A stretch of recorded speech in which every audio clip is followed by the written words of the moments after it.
What's going on, everybody? It's the best Grey Boy Brennan, and welcome to another episode of the Greycast.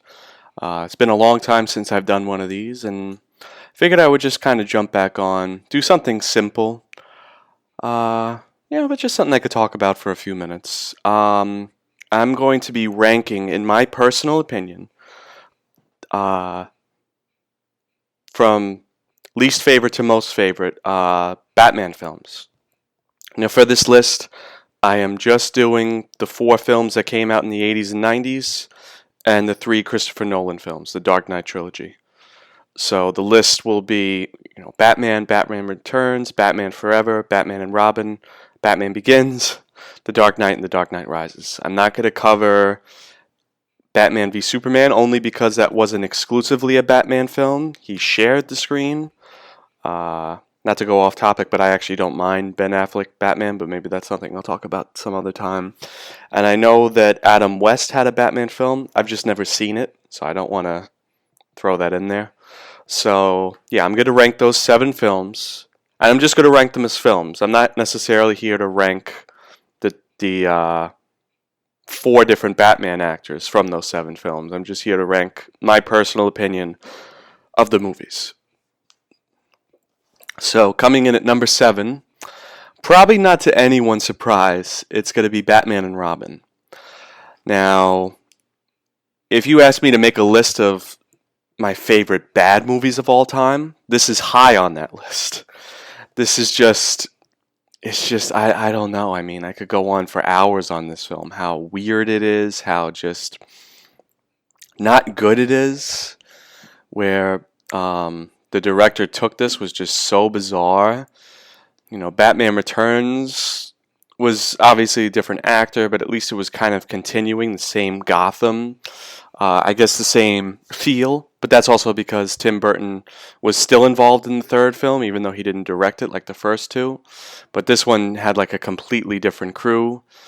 And basically, from what I understand, this film was basically it's time to start trying to make money off of Batman. It's time to start selling toys, from the Batmobile to the Bat gadgets to action figures. And it became just one big old commercial movie. And we've seen that before with different franchises and stuff where they just kind of make a movie this is just toys. Will's actually talked about this a lot with the Transformers franchise. Well, they'll just randomly introduce characters and they're only there for a couple of episodes just to build the hype of like, ooh, he looks cool or she looks cool, I want the toy. That's kind of what they tried to go with Batman and Robin, and they kind of forewent a plot. It's just a strange one. And even with the ensemble that's in the film, George Clooney was up and coming. He was already on the cusp of stardom at this point. He had had a couple of big films before this. So they were kind of able to get him like, oh, he might be the next big thing. And, of course, he's one of the biggest actors out there now. One of the most, famous and popular, at least. You also have, Uma Thurman, Arnold. It's just you had an interesting cast, and it kind of falls flat. It's just they really went from like the first 3 films being not dark, but not for children, to really going for children. I mean, one of the first scenes is Arnold Schwarzenegger in polar bear slippers singing and dancing to one of my all-time favorites, the Snow Miser song. I'm Mr. White Christmas. I'm Mr. Snow. I'm Mr. Icicle. I'm Mr. Tenderloin. Snow Miser. Whatever. Looking back on it now, it's funny, but if you were a Batman fan of the comics and stuff in the 80s and 90s, this was definitely like a low blow for you. Just the cheesy lines from Poison Ivy. What is this floor? Come and get me if you can. I could do that for hours. And of course, interestingly enough, you're going to see what my next movie is, and maybe it's because of the character. Bane. You went from honey, company to Ra's al Ghul's destiny. So you know what? I'm just gonna jump into number 6, and number 6 is The Dark Knight Rises. Um, really wanted to like this movie. Saw this with Will opening morning. Came out because the whole thing happened a day or two before, unfortunately, with the Colorado shooting. So, understandably, we were younger, and my mom was just like, I don't want you seeing that movie. And basically, I compromised with her and saying, we can see it at, I think it was 11 o'clock. Will insists it's 10. I think it was like 11 or 11:30. But either way, we saw an early morning showing of the film, and we were basically 2 of the 5 people in the theater. And it wouldn't have mattered if the theater was sold out. It it didn't hit the mark.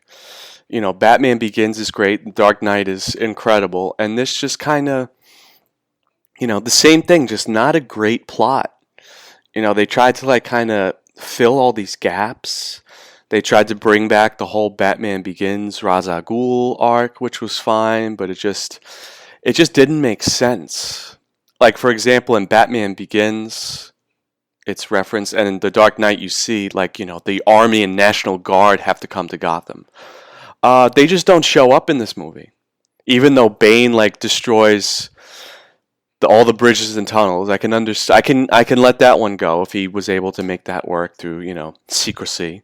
But then he somehow manages to get every single cop in Gotham locked away in the tunnels of like the trains. And it seems the only cop that happened to be off duty was like one of I'm not a cop myself, but I live in New York, and even if something serious was going on, even if there were a serious bomb threat or terrorist threat, not every cop in New York is going to be told you have to work today. You know, maybe maybe to come in and help, but not to necessarily work. Even with 9/11, firemen were off that day. They came in the following days to help if they weren't actually at the station. I'm sorry, I'm going off topic. But this is the problem with this movie, that it just makes no sense that somehow every single cop in this huge city was trapped in one area because some lieutenant decided, I'm going to send thousands of cops into this one tunnel to get this one terrorist. You don't do that. You send in a couple of SWAT teams with guard dog, German Shepherds and stuff. And then just on top of that, it's just like he felt kind of forced and rushed. There were things about Bane I liked, but it was just a lot of weak points in the plot. I think they tried to sit, you still have the good actors. You still have Gary Oldman as great as Commissioner Gordon. Michael Caine is a great Alfred. Anne Hathaway was alright as Catwoman, as a new character. Christian Bale is good, but I think maybe it's also the facts. Maybe I could be wrong. Maybe it was just the overwhelming success of The Dark Knight. Maybe it was too much for Nolan, because Nolan doesn't usually do sequels or anything. Usually, just about all of his films, other than The Dark Knight, are just individual projects that don't have a sequel or anything. Maybe there's references, or it's like, maybe it's an alternate universe where it's, maybe where Tenet is similar to Inception, but they're different. Maybe he just wasn't ready. Maybe 3 was too much for him. But at the same time, The Dark Knight was too big. And I think losing Heath Ledger definitely took something away. Because even if you weren't going to make the Joker your main villain again, there's no way you don't bring him back. There's no way there's not at least one scene of him and Batman like talking to each other in Arkham Asylum or something. Not a bad movie.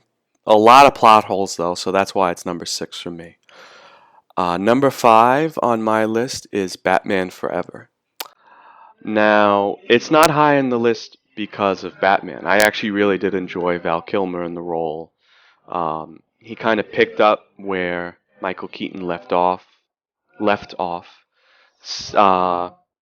Again, it's the same universe. It's supposed to be the same Bruce Wayne because you have the same commissioner, you have the same Alfred, etc., etc. And he kind of continued that role pretty well. The only reason Keaton didn't stay in the role is because Tim Burton wasn't going to direct, so he decided to leave. But Kilmer was good. I enjoyed. Nicole Kidman's character was fine. I'm trying to think. The introduction of Robin wasn't bad. I don't know how I feel about Chris O'Donnell as Robin. He seems like a Robin, I guess. Now I think about it. I guess I prefer his Batman Forever Robin much more than the Batman and Robin version. But the problem is, I saw someone write this in an article about Batman Forever, that it's the most forgettable of these Batman films. And it really is. I mean, I only watched it a few days ago, and I'm really drawing a lot of blanks. Half the time I'm forgetting who the villain is. And the villains are Tommy Lee Jones as Two-Face and Jim Carrey as the Riddler. I mean, I love Jim Carrey. He's always been one of my favorite actors, so I enjoyed seeing him in that kind of role, I guess. Kind of just a different version of the Mask in a way. He wasn't bad. Tommy Lee Jones was barely there. I don't even kind of count him. They just kind of threw him in there. Kind of just to appease people, I feel like, hey, look, it's Two-Face. Even though it should have been Billy D. Williams. For the real ones, they would understand that. So it's number 5 on my list just because it's not memorable.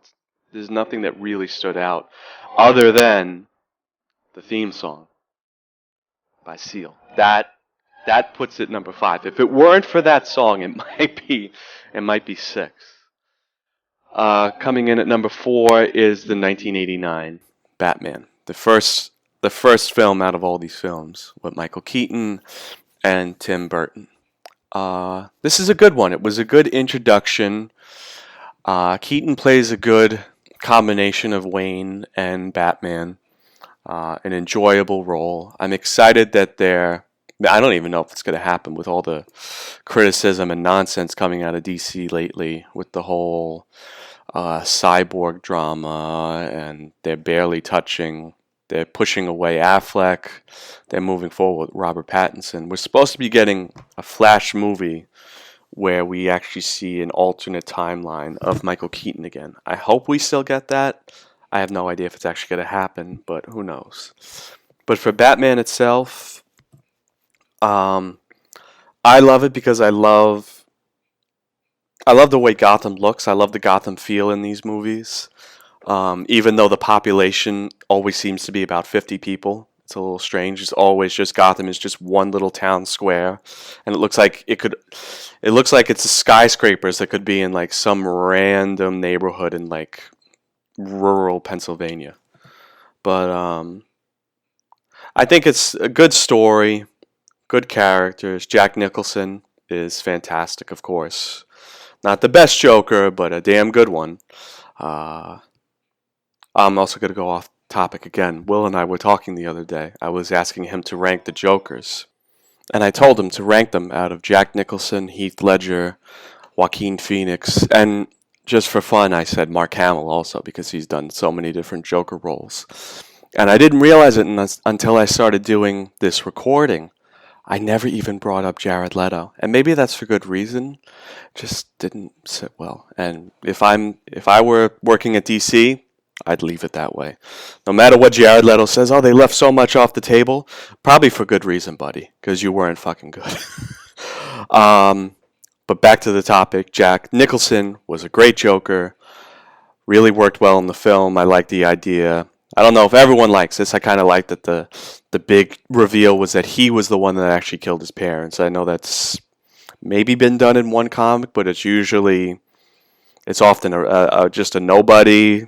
It kind of varies, but I like that idea, that it kind of comes full circle, that because of that killing, both of those people wound up existing, Batman and Joker, because of that one moment in time. Good movie. Obviously, of course, Danny Elfman was involved, so the music is good, and that's why I'm going to put that at number 4. And at number 3, I'm going to go right into the next one, which was Batman Returns. Same thing. This was a much more Tim Burton feel. Tim Burton kind of probably played by the rules with Warner Brothers with the first film. He kind of just followed the script, followed whatever they told him to do, made it status quo, and it was good. But then the first movie did well enough that they gave him a little more control, and he made it much more Tim Burton-y. A little weirder, darker, creepier. Danny Elfman got even more to work with, so you get a lot of musical Nightmare Before Christmas vibes, which is great. And who's our villain on that one? Our villains, I guess you could say. There's 3 of them. There's Michelle Pfeiffer's Catwoman, Danny DeVito's Penguin, and Christopher Walken's Shrek. Not the ogre, just a new character they made for the film named Shrek, who probably has my favorite line of dialogue out of all of these movies, where Batman shows his face to Selina Kyle, saying, like, let's get out of here, let's go home. And Christopher Walken basically looks at the two of them. He's like, Selina Kyle, you're fired. And Bruce Wayne, why are you dressed like Batman? And she just goes, because he is Batman, you moron. I just think it's perfect. Just to have, that voice. Why are you dressed like Batman? I love him. He's fantastic. And even more fantastic, of course, is the greatest actor in Hollywood, Danny DeVito, playing Batman. Batman Returns was his audition for It's Always Sunny in Philadelphia. He plays a short, ugly, hideous monster that sexually assaults women, which was just very weird to see rewatching this movie. Like, the things he said to some of the women in the mayor's office or in the campaign office made me very uncomfortable, especially with the appearance he gave. Maybe it's foreshadowing. Maybe that's how all rich people are, or all powerful people. And it was just gross. But he was fun to watch, and just Tim Burton's sake and Danny DeVito's sake, I rank this one number 3. Coming in at number 2 is Batman Begins. Now, this is one I didn't really watch as much when I was younger. I kind of got into this the last couple of years. But I really enjoy it. I enjoy this version of the origin story of Batman. I like that he kind of travels the world to kind of study the criminal mind by throwing himself in these prisons and stuff, which is a weird concept, but very interesting at the same time. That's how he finds Ra's al Ghul, the League of Shadows. He quickly becomes like a high-ranked pupil there, but when given the task to kill someone, he follows his moral ground, which has always been the Batman moral ground. Not looking at you, Ben Affleck, that no killing. But actually more looking at Zack Snyder. Batman doesn't kill, and Batman isn't an emo teenager. So get over it, Zack. Justice League remake, that's what it is. It's not a director's cut, it's a remake. It's not going to be that great. And if it is, it's because you took everything bad from the first one and tried to save it. Whatever, pal. Get over yourself. And Batman Begins. I just like I said, I like the origin story. I like how they kind of kept that Gotham look that we saw in the other 4 films. Especially with the underground and the trains and stuff. And even though he was very limited, I do enjoy Crane as Scarecrow. That was a good role. And it's interesting because Cillian Murphy, who played Scarecrow, was one of the few actors who auditioned for the role of Batman, which of course went to Christian Bale. So it's funny to see how he went from... He didn't become the hero, but he made it long enough to see himself become the villain. Ba-boom! And that's how we get to number 1, baby! The Dark Knight. The Dark Knight is probably most people's favorite Batman film. It is a good one. It's the best one in my opinion. Nolan directed it very well. Hans Zimmer, once again, fantastic soundtrack, great music. And this has the best Batman villain so far in terms of an actor. Not so much the character, but the actor. Whatever Heath Ledger put himself through to, nail this role, he did it, man. I know he put himself in a motel for like a month, didn't talk to anyone, drove himself crazy, which unfortunately may have been part of the reason he's not with us anymore. But what he did was so special and so unique. It's just iconic. And the movie has a great plot, a great story. A lot of the, self-doubt in Bruce. Is he supposed to be the Batman, or is he supposed to live his life as this nighttime vigilante, or can he ever have a normal life with someone like Rachel? And he thinks he can be both, but frankly, he can really be neither. By the end of the movie, he's neither one. He's not a happy billionaire playboy Bruce Wayne. He's broken and defeated in that. And the Joker literally made him quit being the Batman because of everything that happened with Harvey Dent, who was also a great character in this film. I could go more and more into each of these films, but this was kind of just me quickly glancing it over, just talking about it. But I hope you enjoyed it. If you agree, disagree, leave a comment, leave a like. Why not? We need the views. The channel's been dying. That's why I'm coming back to save it. I am the hero that the Grey Boys deserve, just not the one they needed right now. And on that note, my friends, see you later.